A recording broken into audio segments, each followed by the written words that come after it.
Halo teman-teman semuanya, selamat datang di channel Plankton Trader. Mudah-mudahan kalian semuanya baik-baik saja. Pada kesempatan kali ini saya akan membahas kembali tentang Bollinger Band ya. Jadi kalau saya lihat di komentar itu banyak yang bingung juga tentang Bollinger Band, masih bingung tentang EMA, bagaimana settingnya. Sekarang saya bahas pendalaman terhadap Bollinger Band ya. Jadi di sini sebelumnya pada video-video yang sudah saya bahas, saya sudah membahas tentang Bollinger Band, cara settingnya sudah, kemudian pengetahuan umum tentang Bollinger Band sudah juga saya bahas. Nah, sekarang kita bahas lagi secara lebih spesifik tentang posisi sudut dari Bollinger Band atau garis dari masing-masing garis yang membentuk Bollinger Band ya kan. Bollinger Band kalau kita pakai 2 deviasi berarti di sana ada sekitar 5 garis ya. Deviasi 1 bagian atas dan bawah, kemudian deviasi 2 bagian atas bawah, kemudian garis tengah. Jadi ada 5 garis. Nah, masing-masing garis itu biasanya akan membentuk posisi sudut tertentu sesuai dengan kondisi market yang sedang terjadi. Nah, itulah yang akan kita bahas pada kesempatan kali ini. Di sini saya sudah buatkan beberapa ilustrasi yang mungkin bisa menambah pengertian dari Bollinger Band ini ya. Oke, kita buat dulu slide-nya biar jadi lebih besar ya. Oke, posisi sudut Bollinger Band. Di sini kita akan bahas. Sorry, ini warna putih. Oke. Jadi kalau kita lihat ya garis BB itu, ini contohnya garis BB ya. Jadi posisinya begini garis BB. Artinya dia kemungkinan besar, bukan kemungkinan besar ya. Artinya dia bisa jadi kemungkinan besar membentuk sudut. Ini berapa nih sudutnya ini? Kira-kira sekitar 15 derajat ya. Atau 10 derajat ya. Kira-kira aja ya. Karena kan Bollinger Band sebagai gambaran besar saja, jadi kita nggak terlalu pasti juga. Tetapi ketika ada sudut yang begini berarti dia identik dengan yang 25 derajat ini. Kemudian jika dia ke atas dikit berarti posisinya begini mungkin ya. Kalau ada 5 garis ya. Nah, posisinya begini berarti dia membentuk sudut ini ya. Kemudian begitu juga seterusnya, tambah tinggi, tambah kencang biasanya trennya. Itu yang saya maksudkan di sini. Kemudian ada juga suatu kondisi di mana garis dari Bollinger Band itu membentuk sudut 0 derajat atau dia itu datar ya. Datar. Ini posisinya datar begini. Segitu ya. Di sini middle, deviasi 1, deviasi 2. Ini juga sama bagian bawah. Jadi pada kondisi ini 0 derajat berarti harga dalam keadaan ranging ya kan. Karena kenapa? Karena dia tidak ada trend up atau down. Kecenderungannya dia datar aja. Nah, itu. Jadi posisi Bollinger Band kadang-kadang seperti itu. Cuma antara trending ini baik itu trending uptrend atau trending downtrend itu biasanya masing-masing berbeda-beda ya. Ada sudut 25 derajat, ada sudut 10 derajat, seperti itu. Jadi kadar uptrendnya itu akan ditentukan sendiri oleh sudutnya dia. Kadar downtrendnya seberapa kuat itu biasanya akan ditentukan oleh sudutnya dia juga, gitu ya. Nah, ini adalah cara pandang dari Bollinger Band dari sisi sudut ya, dari sisi sudut. Nah, dari sisi sudut ini perlu konfirmasi dari candlesticknya juga ya. Jadi jangan lupakan price actionnya, karena posisi sudut ini sama seperti indikator adalah gambaran tentang seberapa kuat trennya. Posisi Bollinger Bandnya sedang bagaimana berarti tren itu bisa dibaca ya dalam ranah yang lebih besar. Nah, dalam kita menentukan open posisi misalkan di 1 menit kayak gitu, kita kembali ke acuannya adalah price action. Kalau kita sudah tahu gambaran besarnya adalah katakanlah ranging market ya. Katakanlah ke Bollinger Band ini datar semua ya, deviasi tengah, deviasi 1 atas, deviasi 1 bawah, deviasi 2 bawah, deviasi 2 bagian atas. Nah, katakanlah price ada di sini ya. Berarti ini posisi ranging teman-teman. Jadi kita harus mengerti bagaimana aturan dari posisi ranging. Bagaimana kita bisa mengambil kesempatan untuk open posisi pada ranging market. Kita harus follow the trend ya, karena ini ranging. Misalkan dia ke atas berarti dia kemungkinan akan menyentuh deviasi 2 atau deviasi 1. Jadi disinilah potensi-potensi kita akan melihat price actionnya bagaimana kayak gitu ya. Jadi ibarat kata Bollinger Band ini menunjukkan kepada kita di mana kita bisa menemukan sebuah daratan ketika sedang ada di lautan ya. Jadi kayak gitu. Kita berlayar di sini. Jadi di sini ini kemungkinan ada daratan ya. Jadi di sini kemungkinan ada reversal, ada price action lah di sini ya. Ada konsolidasi kemungkinan di sini. Jadi itulah yang membuat kita bisa memprediksi market di daerah sini. Kalau masih ada di sini udah nembus berarti kita follow the trend, karena ranging market kita harus follow the trend. Tren naik kita follow naik ya, tren turun kita follow turun. Sampai di ranah-ranah ini, di area-area deviasi 1, deviasi 2 sampai di sana. Dan untuk mengerti kapan dia berhenti, kapan tidak, itu memerlukan yang namanya price action. Kembali ke pemahaman terhadap candlestick, pemahaman terhadap ekor, pemahaman terhadap closing price, body candle ya. Pemahaman terhadap apa lagi? Momentum ya. Kadang-kadang ada candle yang katakanlah kalau saya sering bilang loss momentum berarti candlenya ada ekor atas, ekor bawah. Itu kecenderungannya adalah loss momentum. Tetapi kalau itu berada di dalam ranah atau lingkungan yang sebelumnya terjadi fake breakout ya, maka itu bisa jadi retracement dan strong uptrend. Jadi candle selanjutnya bukan merupakan candle yang lemah tapi malah candle yang strong untuk meneruskan tren, karena ranahnya tempatnya dia berbeda gitu. Kalau di permulaan fake breakout ya biasanya kayak gitu.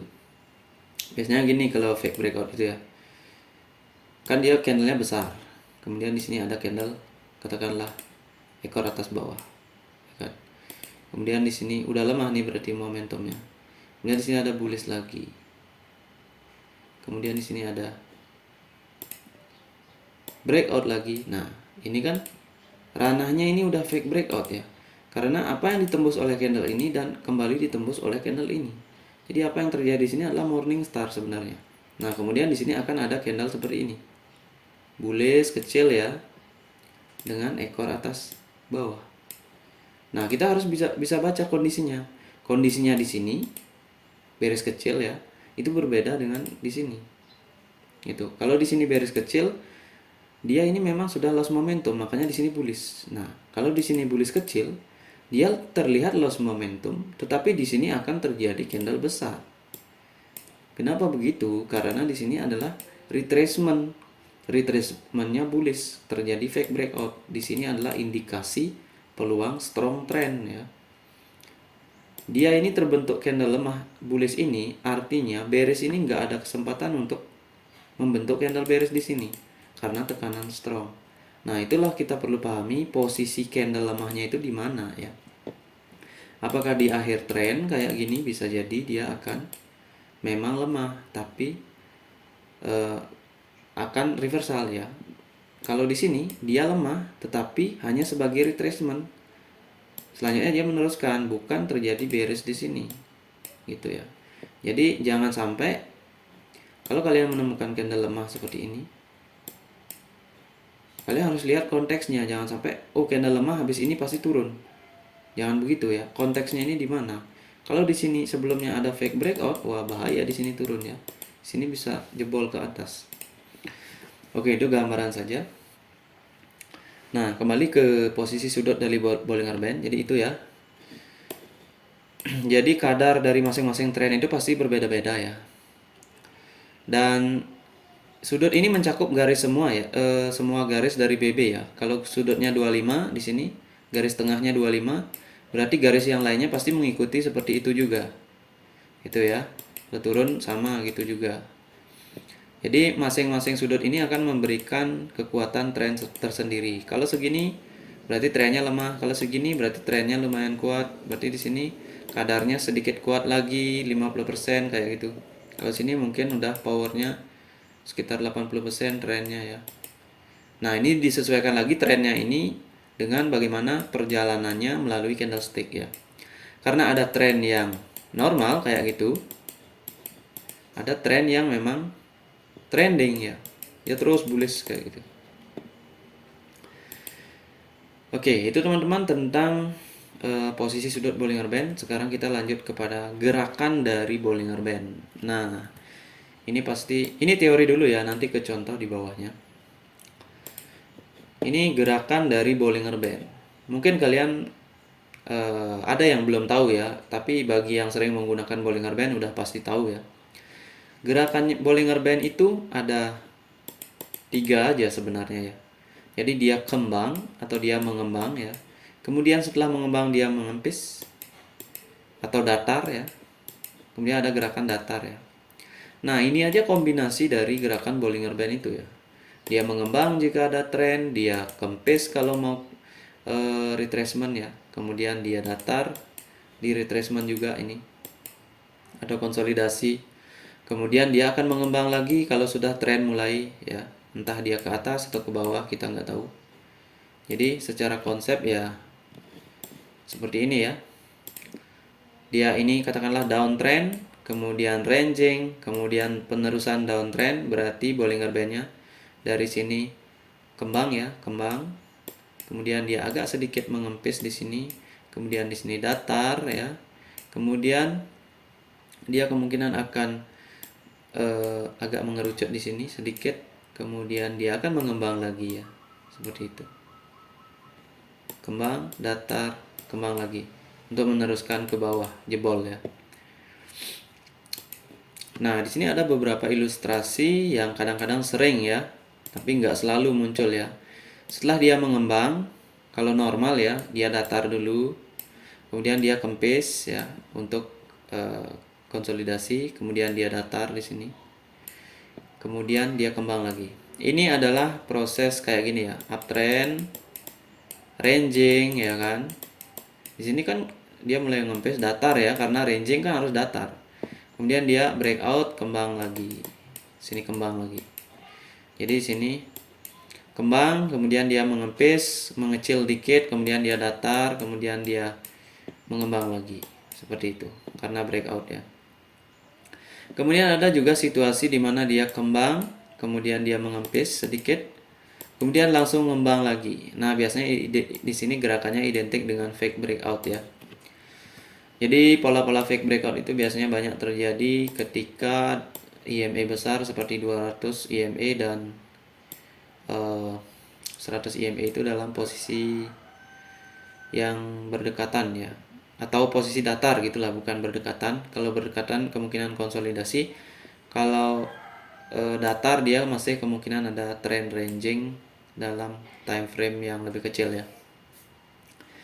Katakanlah di sini price bergerak seperti ini. Nah, sini kan dia turun price ya. Nah, sini kan berarti otomatis dia mengembang kan. Setelah mengembang dia tiba-tiba langsung kempis dikit gitu ya, nggak muncul bahkan kempisnya, dia langsung tembus lagi ini ke atas. Nah, ini kan otomatis ini ngembang kan, ini tetap ngembang tapi dia agak datar itu tapi kembang ya. Nah, itu ya dia yang dimaksud kembang. Kemudian kempisnya ini sedikit bahkan nggak terlihat ya, kemudian langsung kembang lagi. Ini artinya di sini terjadi fake breakout, turun kencang, naik kencang ya.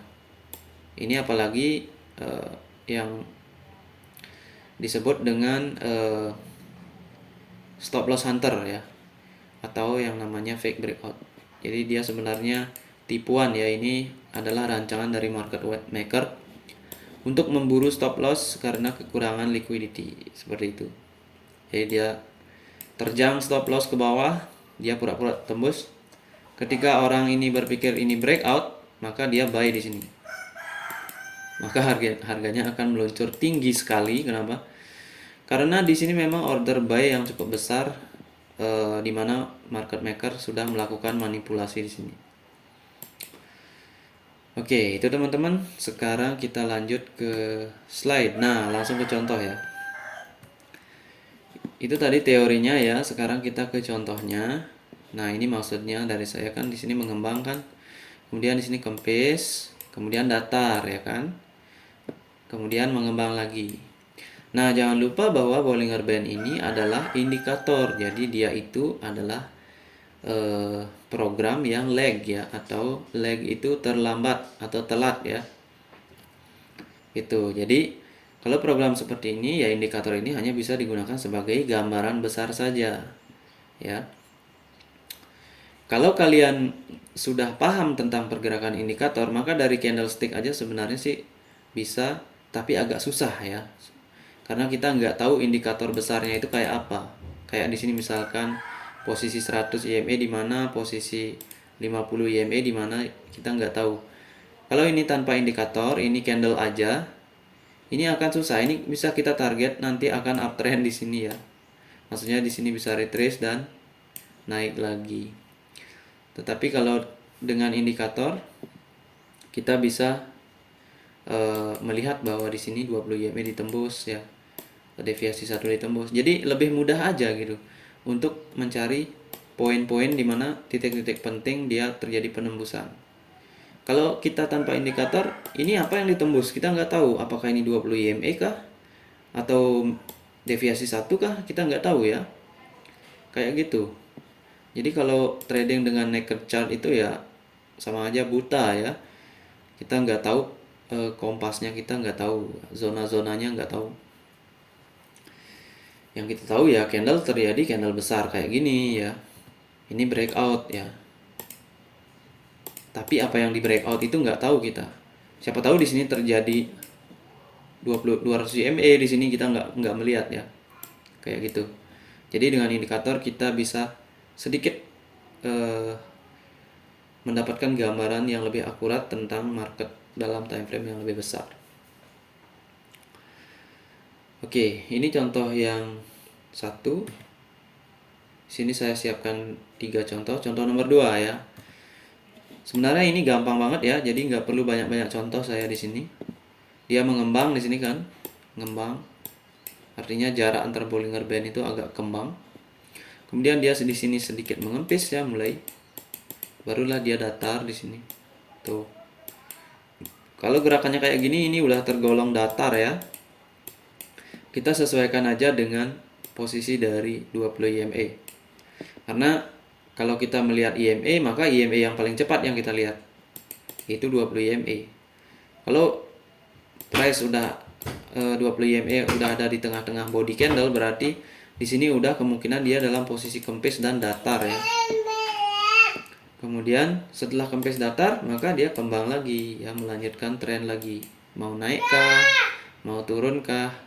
Seperti itu. Kemudian kita lihat contoh nomor 3 teman-teman ya.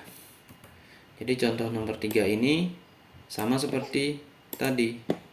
Di sini kan dia kembang ya, mulai mengembang, di sini kembang. Kemudian dia di akhir dia akan mengempis. Nah, sudah terjadi seperti ini. Kemudian setelah mengempis dia posisinya ya datar. Karena setelah uptrend terjadi ranging. Ini normalnya begitu ya. Kemudian setelah itu dia kembang lagi. Kemudian dia kempis lagi di daerah sini ya. Kemudian setelah itu, nah ini yang saya bilang tadi, contoh yang agak berbeda ya. Jadi habis kembang dia langsung kembang lagi ya. Di sini apa yang terjadi? Fake breakout ya.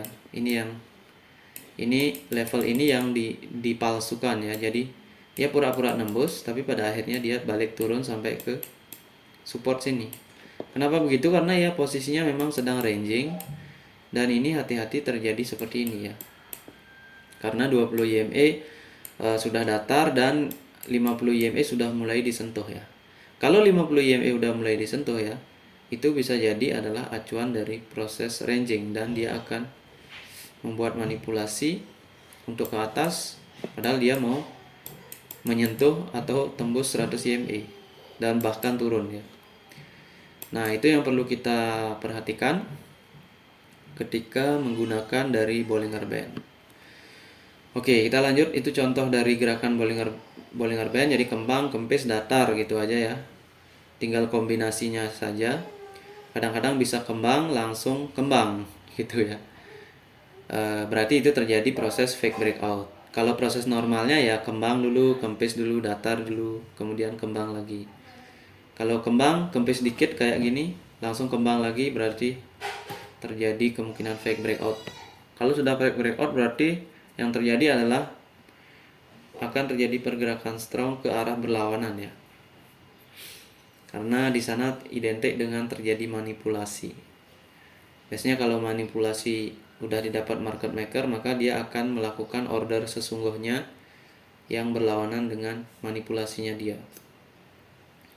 Kalau manipulasinya ke bawah berarti dia akan buy ya. Kalau manipulasinya ke atas berarti dia akan sell, seperti itu. Dia melakukan manipulasi market maker itu karena di tangan market maker ya. Kita nggak tahu karena banyak orang bisa menjadi market maker, banyak bank bisa menjadi market maker.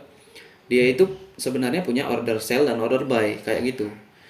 Dimana ordernya yang sedikit itu yang dieksekusi duluan. Katakanlah dia memanipulasi turun atau memanipulasi kayak gini ya. Anggaplah di sini manipulasi ya. Dia memanipulasi sell di sini, berarti order sell-nya dihabiskan di sini untuk menyentuh target di sini ya. Target stop loss untuk order buy yang lebih besar. Seperti itu. Oke, sekarang kita lanjut ke pembahasan Bollinger Band sebagai SNR ya. Jadi tadi sudah kita bahas teorinya sedikit dari Bollinger Band ya, sudutnya. Kemudian perlu diperhatikan juga gerakannya. Kemudian sekarang adalah Bollinger Band sebagai SNR atau support resisten. Dimana ini adalah garis-garis dari Bollinger Band itu bisa dijadikan acuan untuk open posisi. Bukan acuan ya. Bener sih, acuan atau pertimbangan kira-kira di sini bisa nggak sell, kira-kira di sini bisa nggak buy, kayak gitu ya. Nah, tentunya ini kembali kepada kondisinya ya. Kondisinya sedang apa? Market ranging kah, market trending kah, atau konsolidasi kah? Itu. Ini ranging dan konsolidasi ini identik ya. Karena biasanya kalau kita ranging di 1 menit, maka di time frame yang agak lebih besar itu dia konsolidasi. Kayak gini nih kan. Ini kan ranging kita sebut. Tapi kalau di time frame 5 menit kayak gitu kan, sini dia turun, dia naik, dia turun, dia naik, dia turun kan gitu. Ini kan bergantian candlenya. Habis merah, biru, merah, hijau ya. Merah, hijau kayak gitu. Tapi di time frame kecil ini kita merasakan ranging. Oke, kembali ke Bollinger Band sebagai SNR. Di mana garis yang paling pas untuk kita anggap bahwa Bollinger Band itu bisa bertindak sebagai support resisten? Di deviasi 1 dan 2 ya teman-teman ya. Kalau garis ini disentuh, garis ini disentuh, garis bawah ini disentuh, dan garis ini disentuh, maka di sanalah peluang terbesar kita untuk bisa memetakan harga kemana pergerakan selanjutnya. Karena di middle Bollinger Band ini bisa juga teman-teman ya. Tetapi cenderung di area middle ini dia akan seperti ini, konsolidasi kayak gini ya. Jadi dia kadang-kadang bisa juga karena apa ya, middle Bollinger Band ini identik dengan 20 IMA kita. Kalau 20 IMA udah datar ya berarti kan di sana nggak ada pergerakan. Jadi cenderung agak rawan di sini membaca candlestick. Jadi kalau saya sarankan ya di deviasi 1 dan deviasi 2 itu aja. Ini contohnya kan deviasi 1 kena kan. reject, berarti kan kemungkinan sini akan menjadi support karena ini candle SCI. Dan ternyata benar setengahnya, karena SCI setengahnya, setengah ekornya adalah support juga. Kemudian deviasi 2 kena nih kan, SCI ujungnya kena sell. Karena market ranging ya, jangan market trending kayak gini. Nge-sell di sini nanti bablas ke atas. Kemudian deviasi 1 juga bisa, nih kan candlenya SCI hammer inverted, setengahnya kena. Kemudian di sini exhaustion candle atau candle penghabisan terlalu besar, perlu retracement, kena deviasi 2. Kemudian deviasi 2 di sini. Ini apa nih candlenya? Stall di sini ya. Ini candle SCI, termasuk SCI juga. Kemudian kena deviasi 2, langsung fake breakout railway tracks ya di sini. Kemudian deviasi 2 nih. Ini kan di sini nggak ada SCI ya. Di sini ada SCI, sini ada SCI, sini ada SCI. Sini dengan exhaustion candle. Di sini dengan konsolidasi ya. Itu kalau nggak ada exhaustion candle, nggak ada SCI di sini, maka konsolidasi gitu ya. Jadi sebenarnya sama aja konsepnya. Cuma apa ya? Bentuk-bentuk candlenya ini yang membuat berbeda ya. Oke, sini terjadi konsolidasi di deviasi 2 ya. Naik lagi. Nah, itulah peluang-peluang yang bisa kita gunakan. Deviasi 1, deviasi 2. Kalau di middle ya usahakan kalau tepat banget ya apa ya? Kalau jelas banget baru. Nah, kayak gini misalkan. Di sini kan nggak jelas nih. Karena 20 EMA udah datar, kondisi market ranging, sementara aturan kita adalah di market ranging harus follow the trend. Di sini ada trend down ya, maka kita nggak tahu ini langsung dijebol apa enggak gitu ya. Itu di sini agak ragu-ragu soalnya. Tapi di deviasi 1 dan 2 itu lebih berpotensi untuk bisa profit ya. Peluangnya lebih besar kayak gitu aja sih. Kalau di middle Bollinger Band itu peluangnya lebih kecil, tapi dia juga bisa menjadi support resisten. Oke, kemudian contoh 2 lagi teman-teman. Itu tadi contoh trend ranging ya. Sekarang ini adalah contoh trending. Nah, ini kayak gini trending contohnya. Deviasi 1 dan deviasi 2 ini bisa dijadikan support dan resisten karena market ini trending ya. Nah, kalau market trending tentu saja kita lihat jarak 20 EMA dengan middle Bollinger Band pasti stabil ya, agak stabil gitu. Kemudian posisi dari EMA juga signifikan ya jaraknya ini. Antara 20 dengan 50 dengan 100 dengan 200 EMA. Itu. Jadi di sini deviasi 1 dan deviasi 2 bisa terjadi trending market. Ya, waspada hal itu. Kemudian apalagi? Kita langsung ke contoh aja ya. Bollinger Band sebagai SNR contoh nomor 3 ini downtrend. Yang tadi kan trending ya. Trending itu kayak gitu. Dia kecil-kecil tapi terus naik ke atas trend ya. Kalau ini downtrend ya, downtrend artinya kan ada proses retracement, turun, naik retracement, turun, naik retracement, turun, naik retracement, turun kayak gitu ya. Tapi dalam time frame besar ini kan trending juga kan. Kalau time frame kita 1 menit ya di sini terlihat seperti retracement kayak gitu. Tapi intinya downtrend kayak gitu ya.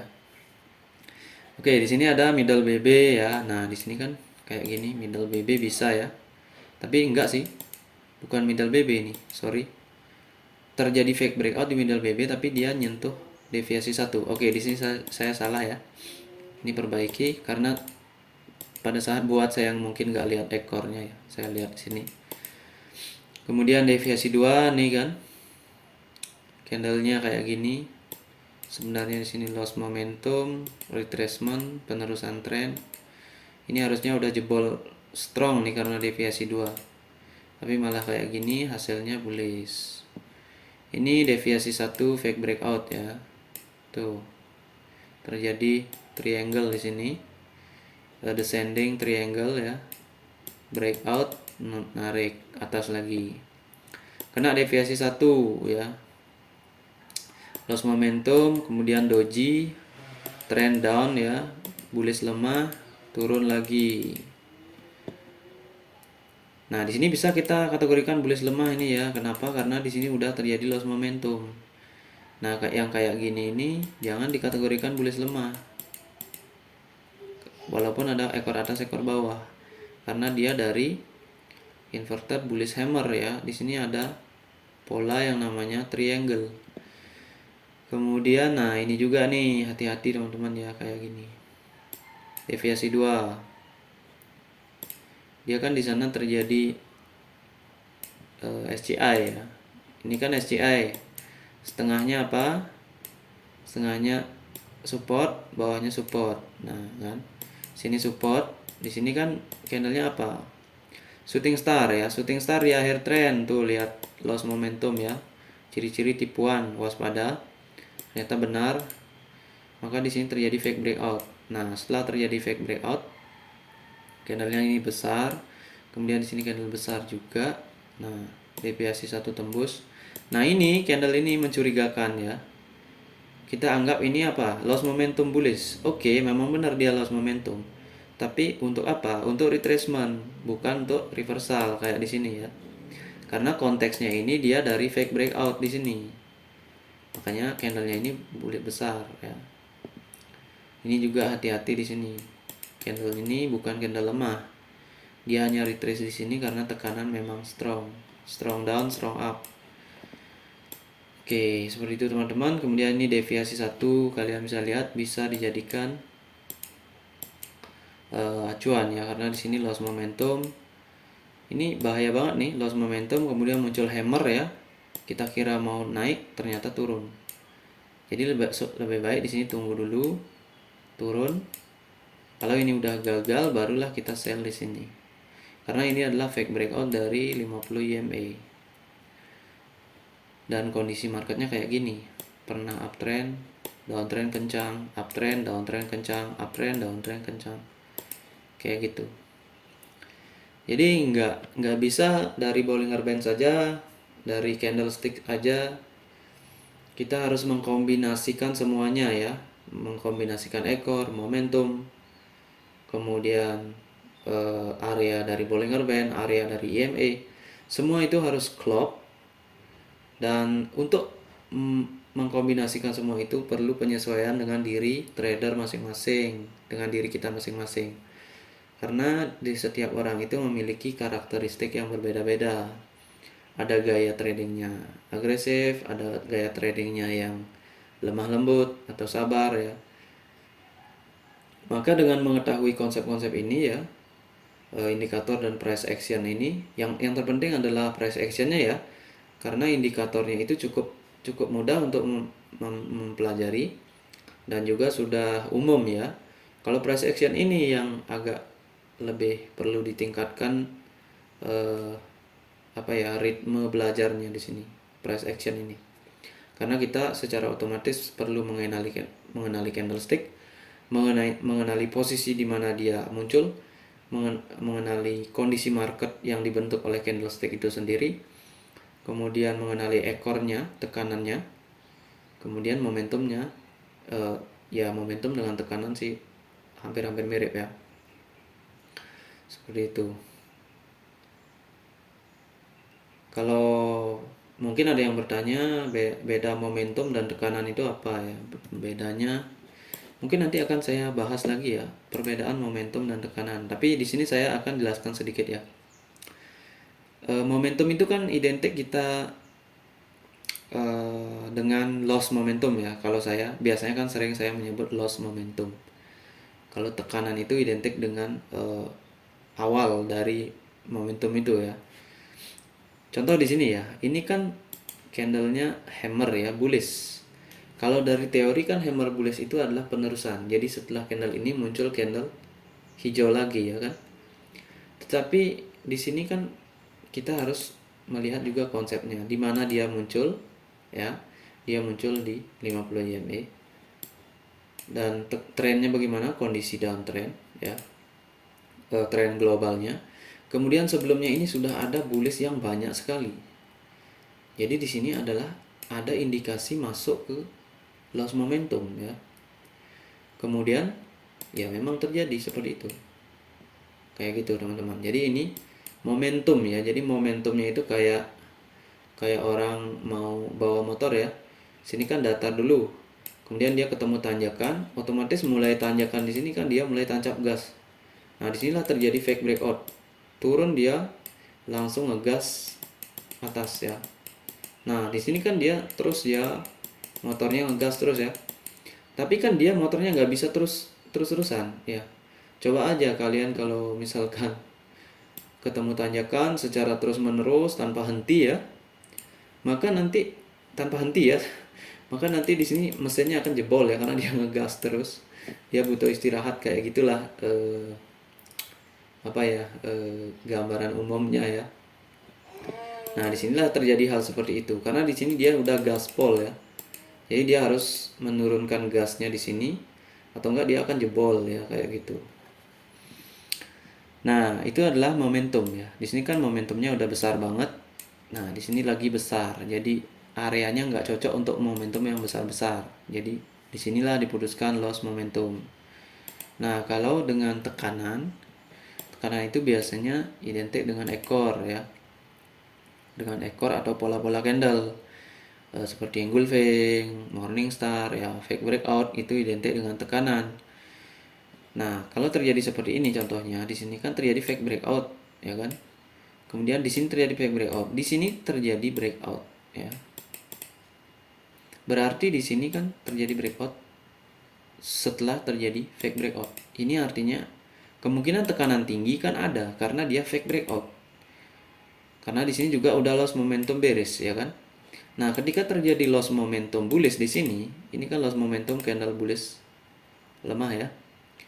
Maka kita jangan open posisi sell di sini. Karena kenapa? Karena sebelumnya ada fake breakout. Kalau dia membuat fake breakout, ngapain? Dia akan bergerak sebaliknya ya. Dia nggak akan turun di sini. Maka disinilah terjadi seperti itu. Nah, ini lebih identik kepada tekanan. Karena tekanan itu kan biasanya dari awal ya. Loss momentum itu ada di akhir. Karena di akhir ini udah nggak ada tekanan. Itu kira-kira teman-teman. Oke, di sini udah masuk IMA. Untuk video ini saya hanya bahas tentang Bollinger Band aja. Jadi itulah beberapa cara lagi untuk memahami Bollinger Band ya. Jadi selain kita memahami sudutnya, kita juga harus memahami pergerakannya, kembang kempis datar itu. Kemudian kita juga memahami tentang potensi sebagai SNR ya. Oh ya, lupa saya jelaskan di sini.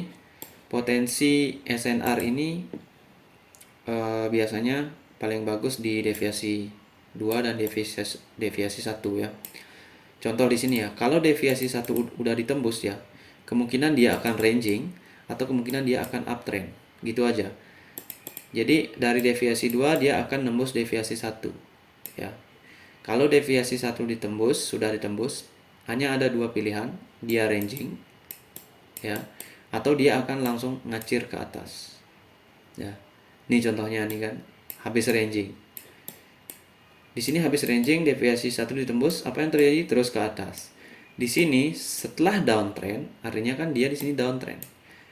Deviasi 1 ditembus, terjadi apa? Ranging, ya kan? Karena di sini downtrend, artinya trend masih ada di sini. Maka itu terjadi ranging di sini. Kalau trend udah habis, maka kalau dia deviasi 1 ditembus lagi bisa jadi uptrend yang besar kayak gitu.